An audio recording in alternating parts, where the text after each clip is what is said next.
할렐루야. 하나님 살아계십니다.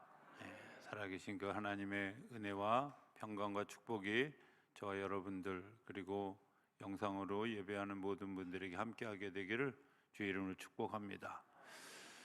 오늘 내가 먼저 시리즈 5번째 맞죠? 6번째인가요? 한 주간을 막 산속에 들어갔다 왔더니 숫자가 헷갈려가지고 5번째인 것 같아요. 우리 기도에 대한 이야기를 좀 같이 하기를 원합니다. 기도한다는 게 뭘까?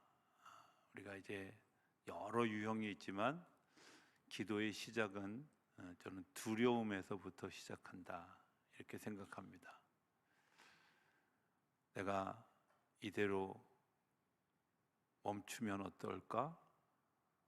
더 이상 일어나지 못하면 어떨까? 내가 더 이상 세상과 마주하지 못하면 어떨까? 뭐 이런 두려움이 우리에게 엄습해 올 때 우리가 할 수 있는 것이 뭘까? 그게 아마 기도 아닐까? 기도의 처음 시작은 여기서부터 시작됐다고 생각이 되어집니다. 예수님도 절박한 기도를 나타냈던 겟세마네 동산의 기도가 내가 당연히 이 일을 해야 되는 건 알지만 너무 두렵고 육신적으로 정말 마음이 힘들고 어려워서 하나님 앞에 피땀을 흘려가며 기도했던 그런 시간 생각해 보면 우리의 기도의 대부분은 두려움에서부터 시작하죠. 그 두려움의 자리 보통 이제 그 우리가 드라마나 혹은 뭐 책이나 또 실제 이웃의 이야기 가운데도 방에 치과하면서 나오지 않는 사람들의 이야기를 이따금씩 듣게 되잖아요. 그 사람들의 실제의 마음은 뭐냐면 두려움이죠. 세상과 직면하는 것에 대한 두려움, 사람을 대하는 것에 대한 두려움, 내가 삶을 사건을 맞이하는 것에 대한 두려움, 이런 것들이 그들의 삶에 있기 때문에 그 두려움으로부터 도망가고 싶어하는 마음이죠. 두 가지 선택을 할 수 있다고 생각합니다. 하나는 내가 도망가고 영원히 도망자로 살아갈 것인가, 아니면 문을 열고 나와서 극복하며 이겨가며 살아갈 것인가 하는 것. 도망자로 살아가려고 하는 사람들을 위해서 해야 되는 믿음을 가지고 있는 사람들의 기도가 중보 기도죠. 설득해서 되는 게 아니라, 비난하고 가르쳐서 되는 게 아니라, 그들을 위해서 꼭 필요한 일들은 그들을 위해서 중보하는 일입니다. 하나님, 저 친구가 세상을 다시 직면할 용기를 주십시오. 세상과 다시 마주할 그런 힘을 주십시오.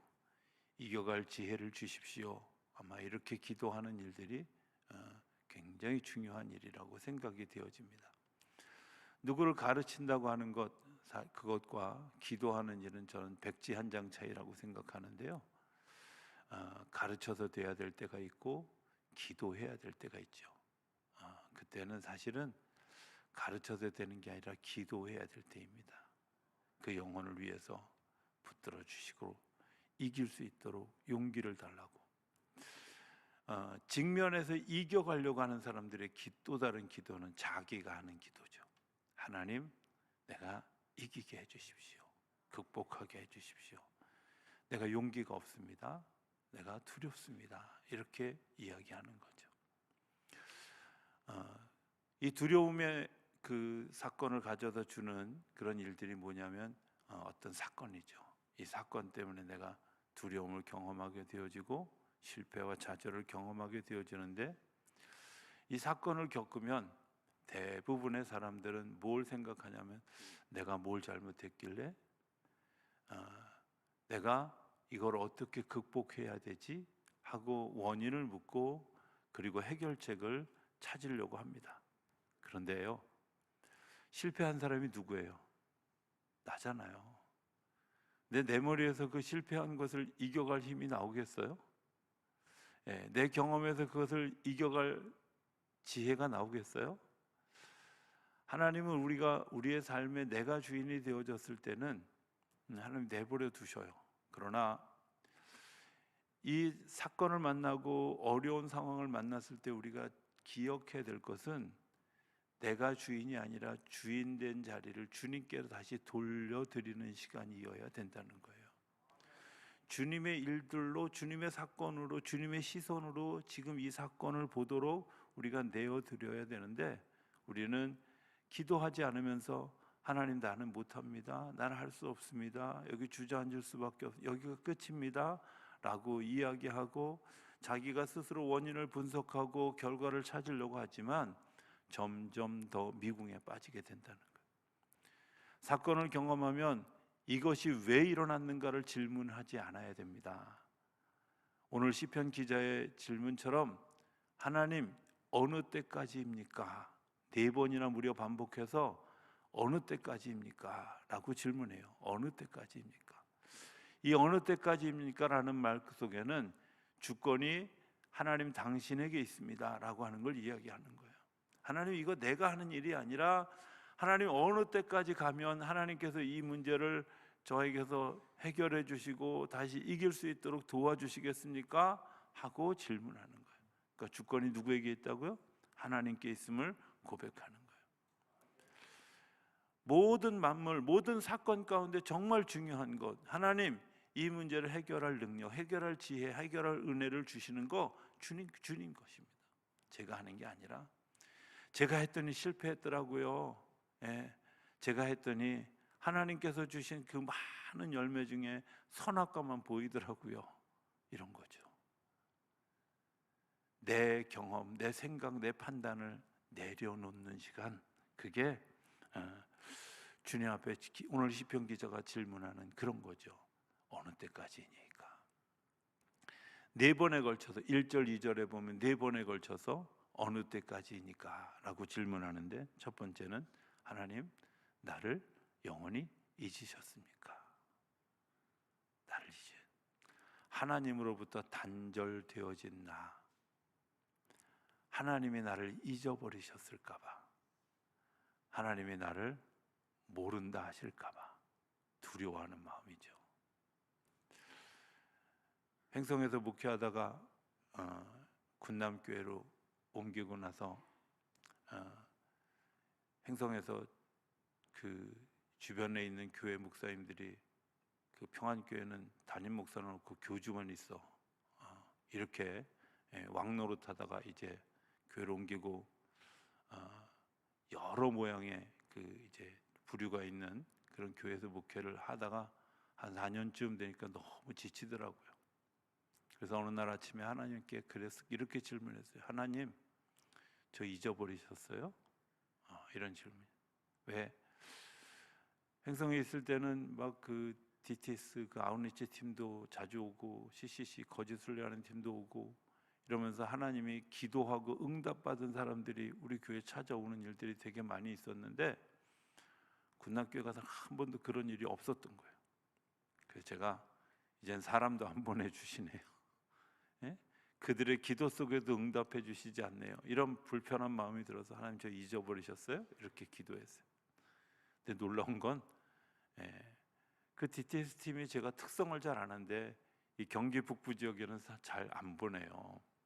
제가 다 알고 있으면도 하나님께 때를 부렸어요. 근데 3주쯤 지났는데 아우니치 팀 연락이 왔는데, 교회 묵어가도 되겠습니까? 당연하죠. 기다렸는데 이제 하나님이 나를 기억해 주시네요. 저는 단 한 번이라고 생각했는데 그 이후에 해마다 하나님의 팀들을 보내주셔서, 하나님의 살아계심을 제가 나를 잊어버린 게 아니구나. 어느 때까지니까 질문하는 첫 번째, 하나님 나 잊으셨어요? 또 두 번째, 1절 후반절에 보면 이렇게, 주의 얼굴을 나에게서 어느 때까지 숨기시겠습니까? 하나님, 나에게 은혜 베푸는 거 잊어버리셨어요? 나를 돌봐주시는 거 잊어버리셨어요? 내 처지 아는 거 잊어버리셨어요? 하고 질문하는 거죠. 세 번째 질문은 뭐예요? 번민하며 근심하기를, 2절에 나오는데, 나의 영혼이 번민하고 종일토록 마음에 근심하기를 어느 때까지 해야 되겠습니까? 하나님, 너무 힘듭니다. 내 영혼이 번민하고 근심합니다. 이거 어느 때까지 해야 돼요? 하고 물은. 네 번째, 원수가 나를 치며 자랑하는데 이거 어느 때까지 해야 돼요? 이런 질문이죠. 저는 기도하면서 되게 중요한 것이 있다고 생각하는데, 그게 주님이 주인 되어 주시는 가장 좋은 방법은 주님께 질문하는 거예요. 상대방을 인정하는 가장 좋은 방법은요, 저희가 잘 모르는데 이거 좀 가르쳐 주시겠어요? 하고 질문하는 거예요. 근데 사람들이 그게 제일 안 돼요. 내가 다 알거든요. 아니요. 주님 앞에서, 주님, 이거 어느 때까지 어떻게 해야, 하나님, 이런 일들의 근원이 무엇입니까? 라고 질문하는 겁니다. 사건이 일어나서 그 사건의 해결을 위해서 우리가 기도하면 어떤 일들이 일어나냐면, 하나님이 그 사건만 해결해 주는 것이 아니라 그 속에서 하나님을 보게 해요. 하나님을 경험하게 해요. 두려움은 사단이 우리를 가로막는 장애물입니다. 하나님이 우리에게 주시는 선물은 평강입니다. 요한복음 20장에 보면 예수님이 죽음에서 부활하시고 난 다음에 예수님의 제자들이 곤혹스러워졌어요. 아마 성경에는 잘 표현하지 않지만 예수님의 제자들이 예수님의 시신을 훔쳐갔다, 그리고 그 사실들을 막기 위해서 제자들에게 무지무지한 압력이 막 다가오게 되어져서 제자들이 골방에 숨었어요. 숨어있는 그곳에 예수님이 찾아오셨습니다. 예수님이 그들의 상태를 너무나 잘 알고 뭐라고 얘기하시냐면, 두려워하지 마라. 두려워하지 마라. 그래도 여전히 자신을 드러내어 주시고 내가 살아났다 이야기했는데도 여전히 사람들이 무서운 그들을 향해서 주님께서 주시는 선물이 뭐였냐면, 너희에게 평강이 있을지어다 였어요. 두려움에 쌓이면 평안해도 두려워요. 내가 이렇게 잘 나가다가 넘어지면 어떡하지? 이래서 두려워하고요. 건강하게 살아가다가도 내가 이러다 병들면 어떡하지? 이러고 두려워해요. 사업을 잘하다가도 내가 망하면 어떡하지? 내가 회사 잘 가다가도 회사가 문 닫으면 어떡하지? 이런 질문을 하게 돼요. 이게 두려움이죠. 그러나 평강은 어떤 거냐? 세상이 무너져도 주님이 나와 함께 하시기에 나는 두렵지 않습니다. 나는 행복합니다. 오늘 밥을 먹을 수 있으면 행복하고, 잠에서 깨어 있을 수 있으면 행복하고, 여러분들 이게 평강이에요. 사단은 이 평강을 어떻게든 막으려고 우리에게 자꾸 두려운 거리를 주는 거예요. 야, 너 잘 생각해봐. 너 잘 생각해봐. 사단이 말하는 잘 생각해봐는 여러분들 진짜 잘 생각하셔야 됩니다. 그죠? 나를 두려움에 빠뜨리는, 하나님의 평강을 잃어버리게 하는 거죠. 우리가 막 눌리면 어떤 일들이 일어나냐면, 아는 것을 제대로 사용하지 못해요. 그렇죠? 내가 막 이렇게 긴장감, 압박감을 가지고 있으면 내가 아는 걸, 역시 여러분들 이런 경험 없으세요? 사람들하고 얘기하는데 어떤 거 질문했는데 그때는 대답을 못했는데 집에 들어와서 생각해 보니까, 그때 내가 그 얘기 했어야 되는데, 이런 적 없어요? 성가대만 있었던 것 같아. 있잖아요. 여러분들 그게 긴장감, 압박감에 눌려 있어요. 내가 모르는 게 아니야. 안단 말이야.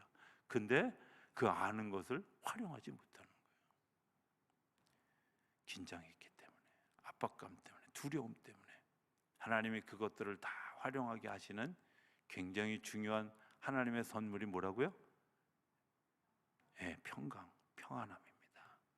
여러분들에게 그런 평강이 있게 되기를 주의 이름으로 축복합니다. 그런 기도는 어떻게 하는 걸까?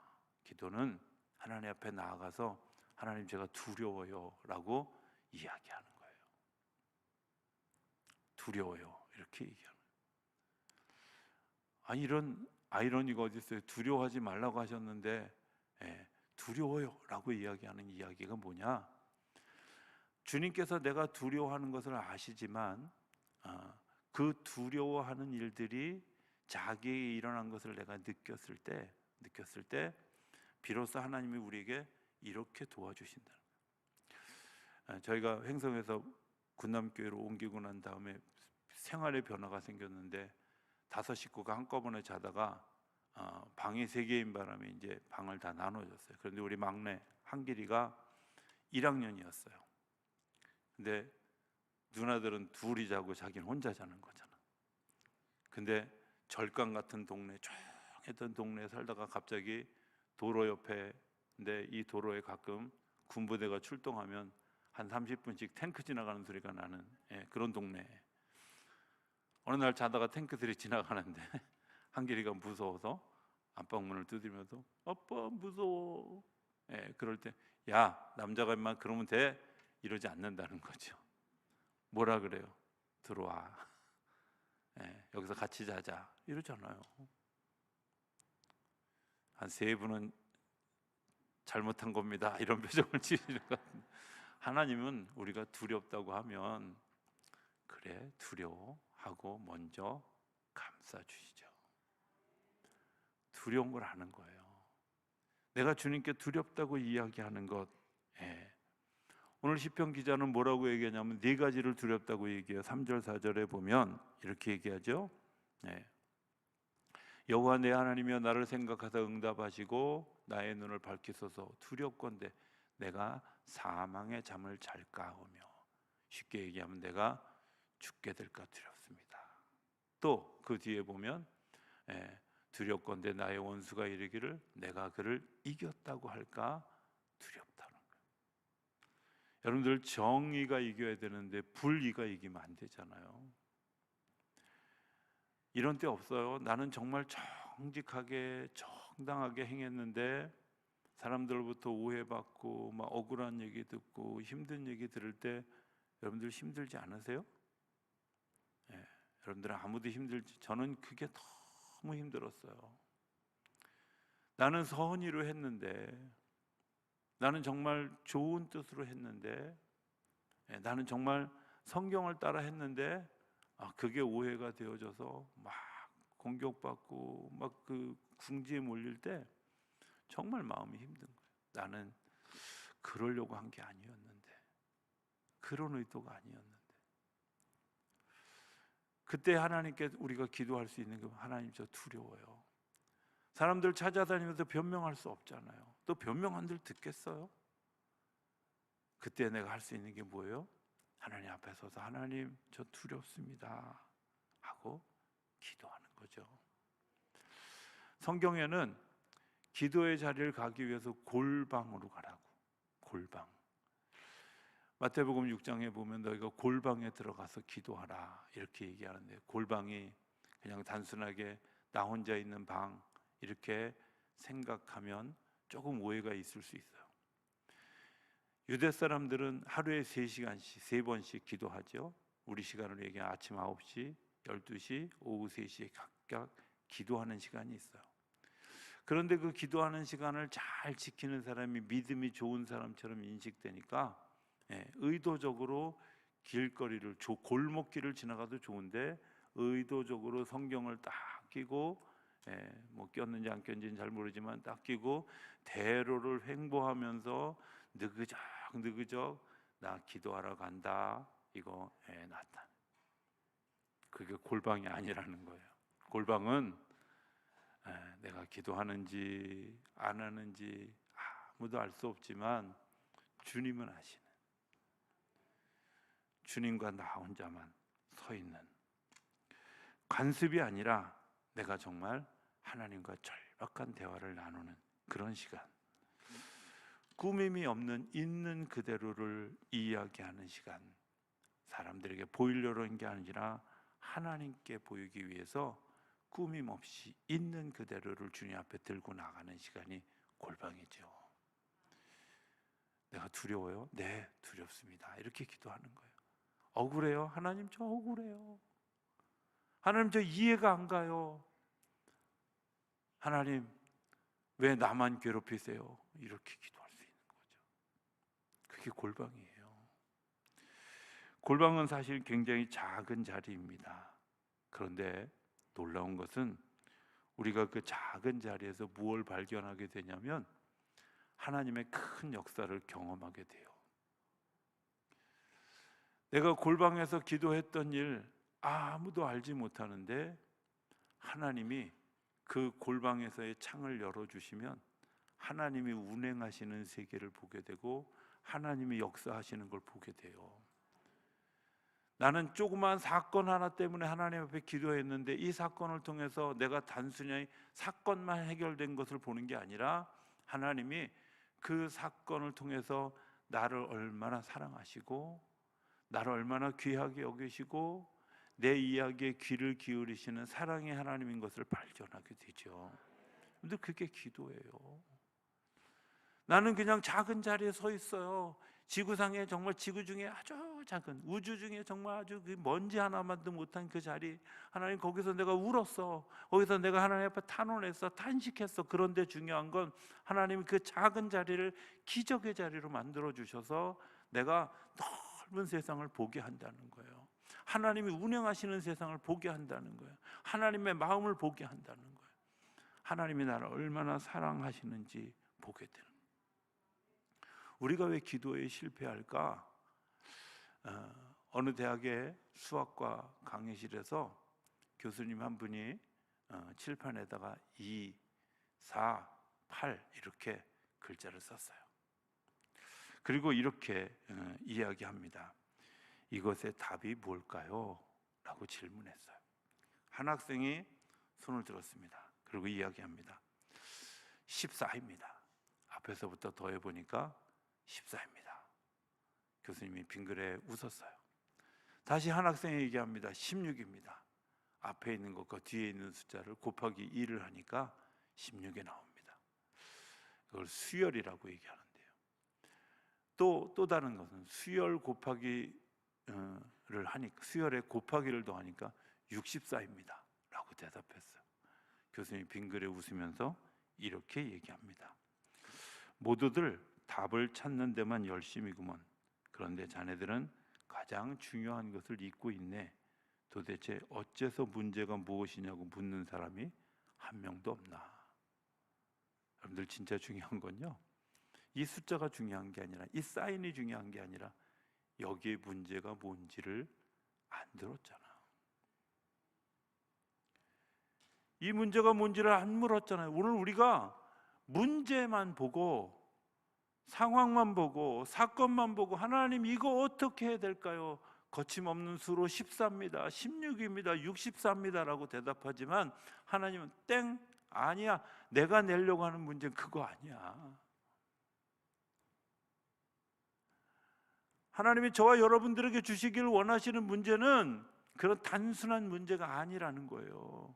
하나님이 그래서 우리가 하나님 사인은 받는데 문제가 뭐예요? 이렇게 질문해야 되는 거예요. 기도는 그 문제가 무엇인지를 하나님께 듣는 시간입니다. 그 문제를 들어야 우리가 이 문제가 나를 축복하시기 위한 하나님의 계획인 것을 알게 돼요. 이 어려움이 나를 축복하시기 위한 하나님의 계획, 그 하나님의 축복의 계획인 것을 아는 시간이 뭐예요? 기도하는 시간이에요. 기도는 억울함, 분노, 두려움에서 시작했지만, 그리고 굉장히 작은 자리지만 그 작은 자리를 통해서 하나님은 넓은 세계, 하나님의 넓은 사랑을 보게 하시는 것뿐만 아니라 하나님이 우리를 향해 어떤 계획을 가지고 계신지를 알게 하셔요. 더 놀라운 건요, 6절, 5절, 6절이에요. 5절, 6절에 보면 띄워봐 주시겠어요? 이렇게 얘기합니다. 나는 오직 주의 사랑을 의지하여 싸우니 나의 마음은 주의 구원을 기뻐하리이다. 놀랍지 않아요? 내가 그냥 기도했어요. 억울해서 울고 싶어서 기도했는데 뭘 봤어요? 하나님의 구원을 봤어요. 여러분들 이거 이해되시나요? 저는 하나님이 나와 연결되어져 있다는 것을 발견하게 되어졌어요. 그냥 기도했는데 하나님이 나를 외면하지 않으시고 나와 연결되어져 있어서 하나님이 지금도 나와 함께 하신다는 사실을 발견하게 된 거예요. 야곱이 에서의 분노를 사서 도망가고 쫓겨가다가 야복 강가에 누워서 그 루스 땅에 누워서 기도하다가요, 잠을 자다가 잠이 들었는데 하늘에 사다리가 천사들이 오르락내리락 하는 것을 보고 잠에서 깨어 그가 한 말이 뭐라고 얘기하냐면, 하나님이 여기에 계시는데 내가 알지 못했구나. 기도는요, 하나님이 여기 계신 것을 알게 하시는 거예요. 하나님이 여기 계시는 것을 내가 알게 하는 거예요. 그 땅 이름을 루스라고 했는데, 그 루스는 버려진 땅, 황무지 이런 뜻인데요, 그 야곱이 그 사실을 깨닫고 나서 그걸 뭐라 그래요? 베델, 하늘의 문, 하나님의 얼굴을 본 그 자리, 하늘의 문. 버려진 땅인 것 같았는데, 여기가 정말 아무 쓸모없는 땅인 것 같았는데, 사람들이 다 그렇게 불렀는데, 죄송하지만 하나님이 여기에 계신 것을 알고 나니까 야곱에게는 그게 뭐예요? 내가 하늘을 향하는 문이라는 사실을 발견하게 된 거예요. 내가 억울해서 두려워서 분노해서 주님 앞에 기도했는데 하나님이 나를 사랑하시는 걸 알고 하나님이 여기 계신 것을 알고 나니까 하나님의 구원의 기쁨이 있고, 하나님이 나를 얼마나 사랑하시는지 알게 되어지고, 하나님이 나와 함께 하시는 것을 알게 되어져서 저절로 감사하게 되어지는 거예요. 6절은 더 심하게 뭐라고 얘기하느냐면, 내가 여호와를 찬송하리니 이는 주께서 내게 은덕을 베푸심이로다. 우리 370장 찬송에 이런 거 있죠. 그 두려움이 변하여 내 기도 되었고 전날의 한숨 변하여 내 찬송이 되어졌다고. 그죠? 우리가 두려웠기 때문에 기도하는 거죠. 그런데 하나님이 그거를 지속적인 기도로 바꿔주셨어요. 내가 한숨 쉬고 힘들어했던 그 시간을 하나님이 찬송으로 바꿔주고, 기도의 능력인 줄로 믿습니다. 그럼 왜 내가 먼저 해야 될까? 기왕 하나님 앞에 가까이 가는 거 먼저 가는 게 좋겠죠. 두 번째는 아직도 두려움에 빠져 있는 사람들을 향해서 중보할 수 있는 힘이 우리에게 있지 않겠어요? 누군가 나를 위해서 기도해 준 것 때문에 내가 오늘 여기에 서 있다면, 내가 누군가를 세우기 위해서 기도하는 일, 전도의 대상자여도 좋고요, 낙심한 사람이어도 좋고요, 병든 사람이어도 좋고요, 그 일을 위해서 내가 먼저 기도할 때 하나님의 역사가 가정에, 교회에, 우리 지역사회에, 대한민국의, 세계에 일어나게 되어질 줄로 믿습니다. 그래서 우리가 이 한 해 우리 먼저 기도합시다, 제가 먼저 기도하겠습니다, 이런 마음을 가지고 한 해를 우리가 살아가기로 이야기하고, 그래서 주께 더 한 발짝 가까이 한 걸음 더 다가가고, 그리고 그 마음을 가지고 우리 이웃에게 한 발짝 더 다가가는 그런 귀한 일들을 우리가 하는 것들을 통해서 하늘의 열매를 30배, 60배, 100배로 거두는 올 한 해가 되어질 수 있게 되기를 주의 이름으로 축복합니다.